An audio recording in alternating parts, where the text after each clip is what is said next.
ତାହେଲେ ସାଙ୍ଗମାନେ ଆଜିର ଆପଣଙ୍କର ପ୍ରେମ କଥାର ଏକ ତୋ ପାଇଁ ଏବଂ ତୋରି ପାଇଁରେ ଆପଣମାନେ ଦେଖିବାକୁ ପାଇବେ ଯେ କିପରି ଜେଜେମା ସମସ୍ତଙ୍କ ଆଗରେ ମିସ୍ ଦୁର୍ଗାକୁ କହୁଛନ୍ତି କି ଯେ ତୁ ମୋର ପରିବାରର ସଦସ୍ୟଙ୍କ ମନ ଭିତରେ ବହୁତ ବିଷୟ ଖେଳିଗଲୁ କିନ୍ତୁ ଆଉ ନୁହେଁ।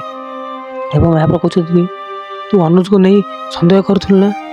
ତାପରେ ଚିକି କହୁଛନ୍ତି ମୁଁ ସନ୍ଦେହ ନୁହେଁ, ମୁଁ ଠିକ୍ କହୁଛି, ଇଏ ହିଁ ଅନୁଜ ଅଙ୍କଲକୁ କେଉଁଠି ଲୁଚେଇ ରଖିଛି। ତାପରେ ଜେଜେମା ବଡ଼ ପାଟି କରି କହୁଛନ୍ତି ଅନୁଜ କୁଆଡ଼େ ନାହିଁ, ଏଇଠି ଅଛନ୍ତି।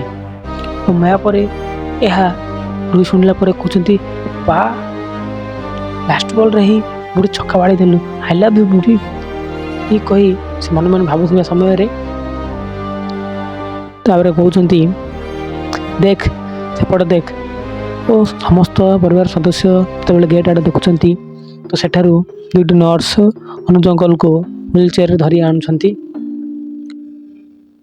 ଏବଂ ଆସିବା ପରେ ଜେଜେମା କହୁଛନ୍ତି କି ଯେ ଅନୁଜ କେତେବେଳେ ଘରକୁ ଆସିଥିଲେ, ହେଲେ ଏ ଝିଅ ଅସଲ ଚେହେରା ଜାଣିବାକୁ ହିଁ ମୁଁ ଅନୁଜ ଅଙ୍କଲକୁ ଲୁଚେଇ ରଖିଥିଲି।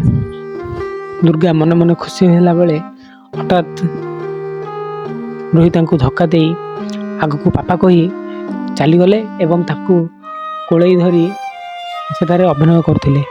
ଦର୍ଶକ ବନ୍ଧୁ ଆପଣମାନଙ୍କୁ କ'ଣ ଲାଗୁଛି, ତାର କ'ଣ ଚିକିକୁ ଘରୁ କାଢ଼ିଦେବେ ନା କ'ଣ ହେବ? ତ ଆଗକୁ ଜାଣିବାକୁ ହେଲେ ଆମ ଚ୍ୟାନେଲକୁ ସବସ୍କ୍ରାଇବ୍ କରନ୍ତୁ ଏବଂ ଭିଡ଼ିଓଟି ଭଲ ଲାଗିଥିଲେ ଭିଡ଼ିଓଟିକୁ ଲାଇକ୍ ସେୟାର ଆଣ୍ଡ କମେଣ୍ଟ କରନ୍ତୁ। ତ ଆଜି ପାଇଁ ଏତିକି, ରହୁଛି, ନମସ୍କାର।